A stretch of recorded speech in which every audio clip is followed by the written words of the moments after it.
Bonjour les rôlistes, je m'appelle Bruno et je suis un vieux gamer. Aujourd'hui, je vais vous parler du deuxième GN authentique auquel j'ai participé.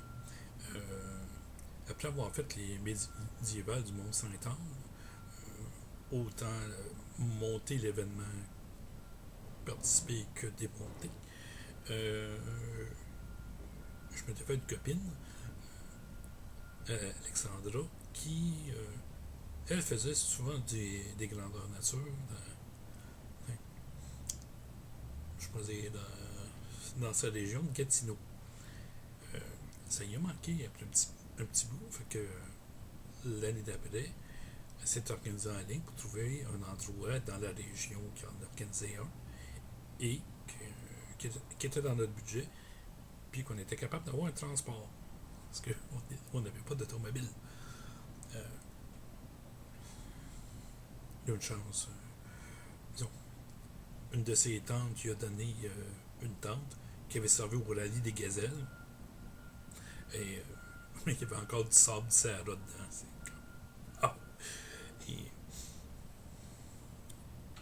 c'est ça, il y a une gentille participante nous avait fait le lift. Euh, C'était sa rive sud.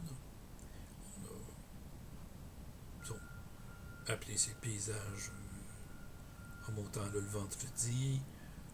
On s'installe avec un petit groupe, mais on connaît personne. Là, vous allez, hey Bruno, c'est quoi que tu as au poignet? Alexandra avait des bracelets avec des pattes de chien ou de loup. Plus probablement que des loups d'autres choses. Et fait que on les a mis à faire partie de notre costume, puis ça. Puis notre première partie du GM, ça passe assez bien. On commence à jouer avec le monde et ainsi de suite. On fait des batailles contre quelques petites créatures. Sauf que la deuxième journée, apparemment, nous le vendredi, on n'a pas été au courant. Mais pour le premier soir, il y avait un loup-garou qui était lousse. Puis là, le monde a assumé, parce qu'on avait ça, que c'était nous. Que. Ben moi, je, non, non, non. Je pourrais même dire qu'on sait plus des chasseurs de loups-garous que des loups-garous, là. Ok? Ça serait plus notre spécialité. Et le monde a embarqué dans cette idée-là. Fait que. Je sais pas si c'est l'organisation qui s'est dit ça, mais il y a au moins un des arbitres qui a commencé à nous donner des informations comment battre les loups-garous. Euh, nous, il y a du monde qui nous cherchait, le gars et la fille avec les bracelets des brassards de loup-garou au poignet, des pattes de loup, on était des chasseurs. Là, s'il y avait un attaque qui nous appelait, puis on allait voir, c'était pas prévu du tout, du tout, du tout. Là. Puis je suis pas sûr que l'organisation non plus, je dis non, non, on va mettre des chasseurs de loups dans l'affaire. Juste parce que on avait. Parce que le monde commençait à nous accuser là, que c'était nous les loups-garous. C'est clair qu'il y avait juste au début une créature, puis nous on était deux depuis le début. Puis tout ensemble. Fait qu'il y a quelqu'un qui avait. C'était notre meilleur argument. Euh, Pourquoi le loup-garou n'aurait pas attaqué l'autre s'il attaque tout ce qui bouge? Puis pourquoi l'autre défendrait encore si. Ouais. Fait qu'on commence notre enquête. Ça nous a pris toute la nuit de samedi. Là. OK. Finalement, c'était pas un loup-garou, c'était plus comme une possession démoniaque qui faisait paraître pour un loup-garou. Mais. Ce qui faisait que c'était pas notre domaine. C'est peut-être pour ça que les arbitres ont embarqué et ils ont mis pour mettre tout le monde sur une fausse piste. Mais une fois qu'on a découvert le poteau rose, que nos techniques ne marchent pas, c'est parce que c'est d'autres choses. Puis ils ont donné des indices comme quoi c'était d'autres choses. Ça aurait dû être ça, c'était pas ça.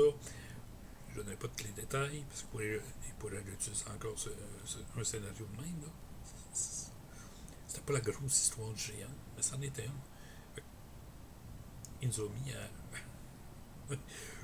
Mais on était trop impliqués, puis le monde venait encore nous voir. Fait que, là, c'est nous qui sommes mis à chercher quelqu'un qui va faire le désenvoûtement pour libérer la personne. Ça nous prenait un mage, ça nous prenait un prêtre, ça prenait des objets spéciaux. Comme je dis, ça nous a pris la nuit. Ouais. Mais il y avait du monde qui allait régulièrement à ce GN-là, comme beaucoup de places. Nous, c'était la première fois. Puis on s'est retrouvés dans cette dans cette pagaille-là. Ben, l'affaire, c'est que même si beaucoup de personnes étaient impliquées, peut-être sa centaine de participants, ça en était juste 20. Fait qu'à la fin, pour ce qui est du jeu de rôle, ça a été vraiment la personne qui était le loup-garou qui a gagné toutes les affaires de pied parce que elle avait fait un bon jeu. Là. Personne s'en doutait, elle réussissait à se transformer complètement avec ses propres affaires rapidement, puis ainsi de suite. Puis, oui. Elle nous a même aidé, puis on s'en est pas rendu compte. Mais c'est. Puis évidemment, elle était connue du GN, c'est pour ça qu'il avait confié ce rôle-là. C'est que même ceux qui ne participaient pas au jeu, à cette aventure-là, quand ils la connaissaient, c'est un peu le problème des. Moi, je pense des GN.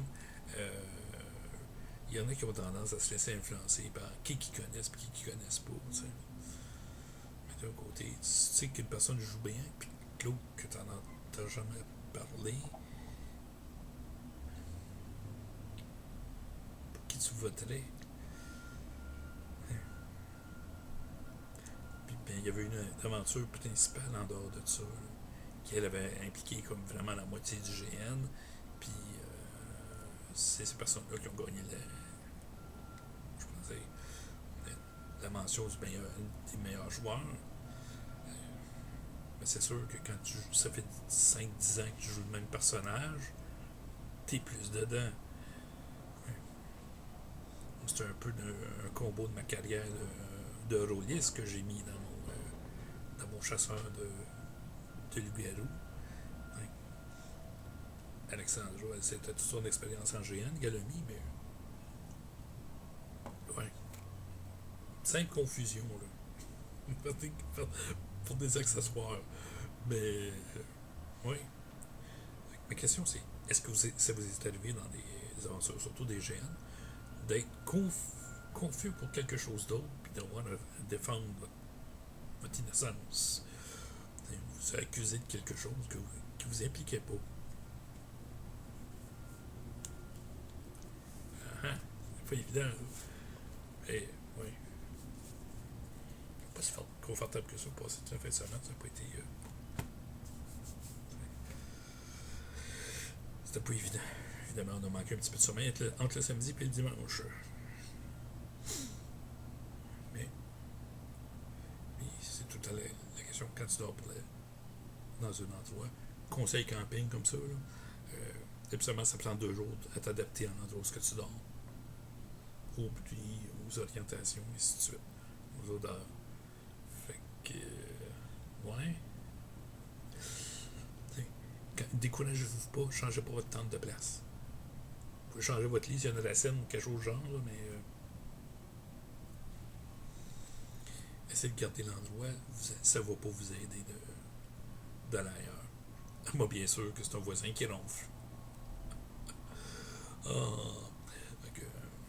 Comme je dis, ma question, est-ce que surtout dans les grandeurs nature, des activités de genre, vous avez été accusé de quelque chose et vous avez dû vous défaire de cette accusation-là, prouver votre innocence? Laissez-moi vos réponses dans la section commentaires, ça va me faire plaisir de les lire.